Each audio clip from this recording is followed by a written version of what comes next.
Behind me, 2011 Toyota Sienna.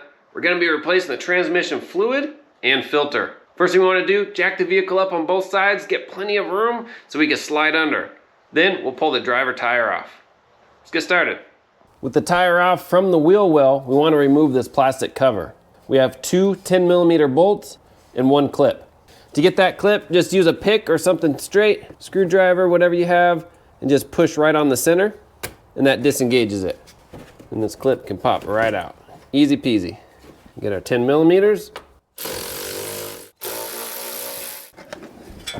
And that exposes our fill plug. That's a 24mm. We'll crack that loose now before we drain the fluid. There we go. We don't have to pull it all the way out, just so we know we can. All right, let's go underneath, drain our fluid. All right, so now underneath. This is gonna hang a lot of people up. You can get to most of the pan bolts really easily, except two. We have one here, I marked it. Because of this little addition to the frame, it hides a bolt. Let me see, I marked the head of the bolt blue. You just can't get anything in there. Let me see if I can show you. It's just not enough space to get anything on that bolt. So that's one of the two. And then back here, let's see, I marked it on the frame. Hopefully you can see also that blue headed bolt. Let me try to get a ratchet on there so you can see. Now you can get one on, but it's just not the right angle. So you can't actually grab it. Your socket will just spin there. So those are the two bolts. Let me show you how we're gonna get those off. Back up top, we're gonna disconnect our transmission mount. We have two options. This one bolt up top, that's the best option if that can come off nice and easy for you. If not, the mount has three lower bolts that connect it to the frame.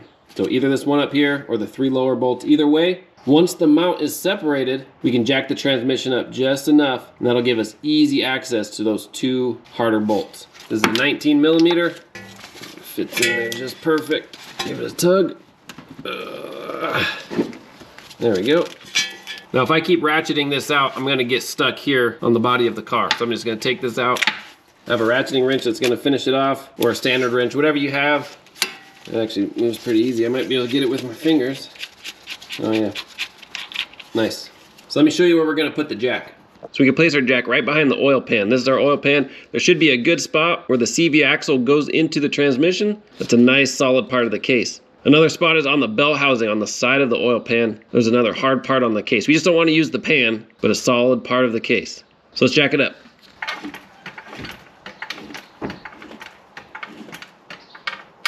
All right, that's as high as it'll go. You'll feel it go up nice and easy, and then it'll bottom out. That's all the higher we have to go. Now let's go underneath. I'll show you getting those two bolts off. In order to pull those bolts off, we're gonna use a 1/4 inch 10mm socket coupled with a wobbly extension. This extension has a special head on it that allows it to flex a little. So when you put the socket on, we have a little bit of wobble. Now let's go underneath. All right, we'll snake this up there. Sorry if my hand or my head is in your way at any time. There, that's it. We'll pull it off. Perfect. And we'll just go as far as we can, and then we'll get the rest out with our fingers.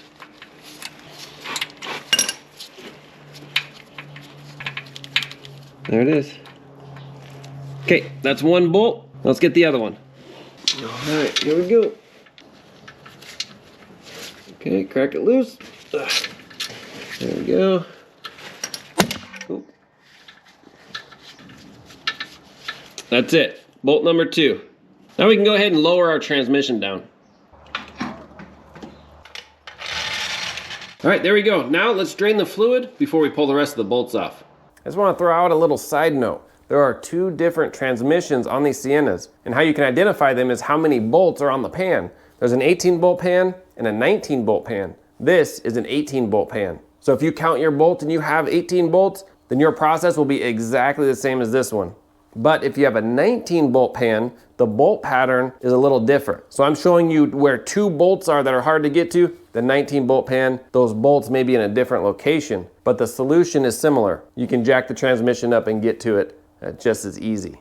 Also, the filters will be a little different. The filter for the 19-bolt and the filter for the 18-bolt are a little different, but the process, the procedure of replacing it is the same. Same with the fill up and the check. They're the same between the two, just the bolt pattern is a little different. I just want to throw that out there. So our check plug is a 6mm Allen. Let's pull that off. And get some fluid to come out. Now there's another piece inside we want to get out. That's the level straw. It's also a 6mm Allen. We'll just pull it out. We'll get a lot more fluid once this is removed. It's just this little red straw. All right, that's it. We'll put the straw back in till it bottoms out. There we go. We'll just put the level plug back on too. We'll just snug it up. There we go. Now we can work on getting the rest of the bolts off.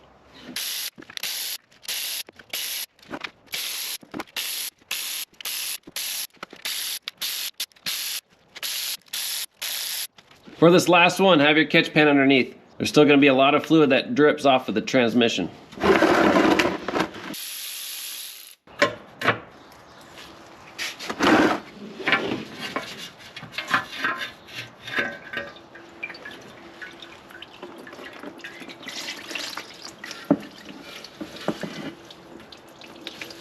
All right, there it is. Pull our gasket off too. While we're down here, we'll go ahead and pull off our filter. There's just 2 bolts. One on this end, and then one on this end. We'll hold it while we pull it off. There should be an O-ring. Give it a wiggle. There we go. Make sure the O-ring, there should be an O-ring that came off with it. Just make sure that that came off. If not, we can pick it out of the little housing here. All right, we'll get our new one. It should have a new O-ring. We'll just lube that up with some transmission fluid and then put that in. Get this started by hand. We'll snug this down. If I have a torque spec, I'll throw it on the screen for you. All right, that's it. To prep our surface, we'll just wipe. We don't really need to scrape anything. We'll just wipe the surface, make sure it's good and clean. There we go. That's it. Let's go ahead, prep our pan.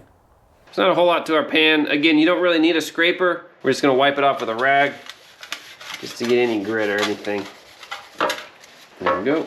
We get a couple rags, we'll wipe off the inside. There are 2 magnets you wanna get off. And we'll just wipe those off really good. There'll be a little bit of metal, a little bit of clutch debris on it. No big deal. Get a fresh rag, do the other one. They have a little spot they go right back in. Easy to figure out. Okay. We'll just wipe the bottom of it. We just left the magnet out. Oh well. Okay. That's pretty much it. We can lay our new gasket on. Should only go on one way. There we go. Now this is a rubber gasket. You don't need any gasket sealer or anything like that. What I like to do to hold the gasket in place is get our bolts from underneath and just poke it through the hole. The gasket hole's a little smaller, so it holds it in place perfectly. We'll just do a couple of them. It'll kind of keep things lined up. There, now the gasket won't fall out and the bolt holes are lined up. Let's put the pan back on. All right, we'll slide in our pan. There we go. Get a few of these started. There, perfect. And I'm just gonna get my catch pan out of the way.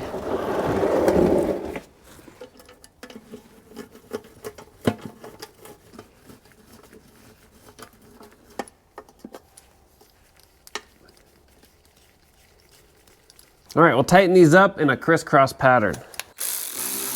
All right, now we'll torque them down. All right, just gonna wipe around real good, get all this dribble off. Okay, let's jack the transmission up one more time and we'll get those last 2 bolts. This one up here. I think I torqued it up too soon. I think the gasket is a little too squished to get these started in there. So I'm just gonna back off these ones on this side. Maybe that'll help. Yeah, that was it. All right, so I'm gonna torque this up first. And we'll also get this hard one here. Okay. All right, now I'm just gonna re-torque everything else back up. All right, we'll lower the transmission, get that nut back on, and then we'll start filling it up. We'll go ahead and put this nut back on. I'll throw the torque spec up on the screen for this nut here, and then I'll also do the bottom just in case that's how you had to pull yours off. Once I get this tightened, we're gonna go ahead and measure the fluid that came out. That'll give us a good starting point on how much to put back in initially, and then we'll double check. All right, let's see how much came out. It's 1 full quart, 2 full quarts, 3 full quarts, and that is a little less than half. I'm gonna call that a half a quart. So 3.5 quarts came out. We're gonna start by putting 3.5 quarts back in. For filling up the fluid, I like using a hand pump like this. Makes it nice and easy. We're gonna be using Valvoline Max Life full synthetic transmission fluid. We'll pull off our fill plug. Just gonna wipe around here real quick. Put in our hose and just start pumping away. All right, there's 1 full one. All right, there's 2 full ones. And there's 3 full ones. I'm gonna go ahead and put the full quart in. So that'll be 4 full quarts. That way when we go through the fluid check procedure, any excess will just come right out. I also find you can rest the bottles on the brake caliper. That makes it easy for pumping. All right, there's our last one. Put our fill plug back on. We'll tighten this up. All right, I spilt some, so I'm gonna clean it up with some brake clean. All right, let's go through the check procedure. All right, the easiest way to do this is with a scan tool that can read live data. We wanna go into our automatic transmission oil temperature 1, and you can see right now it is 86 degrees. We want it between 95 degrees and 113 degrees. That's our window for checking fluid level. If you don't have a scan tool that can do this, there is a workaround. Let me show you that. Under the dash, we have our OBD2 connector. On this top row, we wanna be 4th one in. So count your pins, 1, 2, 3, 4. And then on the bottom, we wanna be 5 in. So 1, 2, 3, 4, 5. I like to do this with a fused jumper. That way if I'm wrong on my pin number, I don't damage anything, it'll just blow the fuse. We wanna do this with the car off. Now let's sit in the driver's seat. Now in the driver's seat, we're gonna wanna look at this little window here, and it's all about the drive indicator. That'll be the letter D. We want the brake fully depressed. We're gonna go ahead and start it up. You'll notice all these lights flashing. That's perfectly normal. Then we're gonna take the selector, select it from drive into park, and then we're gonna go back to drive, neutral, drive, neutral, drive, neutral, drive, neutral. Now that went to drive on its own. We're gonna put it in park. Let off the brake, and then underneath, we're gonna pull this out. You should not have any indicator, even though we are in park, there's no indicator here saying the letter P. We are in what's called fluid temperature detection mode. We'll let the transmission fluid warm up until that D comes back. It'll be a D, not a P. So even though we are in park, a D showing that we're in drive will show up. A nice solid D means our temperature is in range. If the D starts flashing, that means we're over temperature and we need to let the transmission cool down. Because there's no D here, that means we're under temperature. So we're gonna wait a little while and let that transmission fluid warm up. And that's how we can do the bypass. A little more involved, but still doable. All right, it just turned to the D, so we were at the bottom range of our temperature. We can go down and pull off our check plug. Forgot to mention that we want the vehicle as level as possible while we're checking the fluid. So I have 4 jack stands under there. Our initial front 2 to jack it up so we could do everything we did underneath. And then now I have 2 in the back, and that'll help level it out. Let's hop under. All right, we have our catch pan underneath. We'll pull this back off. You'll get some fluid to come out. We want it to drain until there's just dribbles. All right, little coming out, not a whole lot. And we filled this roughly a half a quart over. There we go, we're starting to trickle a little. Perfect, wanna call that good? I'm gonna wipe this down and we can torque it up. All right, that's good. All right, that is it. I'll have a link in the description for all the parts and tools used, and I'll put on the screen the check procedure, how you can check your fluid so you can just pause there, read through it until you feel comfortable enough to do it. If you are gonna put the car in transmission fluid check procedure with the OBD2 port, when you turn the car off, it'll automatically take itself out of that. So there's no other procedure, just turn the car off, it'll kick itself out. All right, thanks for watching. Any questions, comment, post down below. We'll see you on the next one.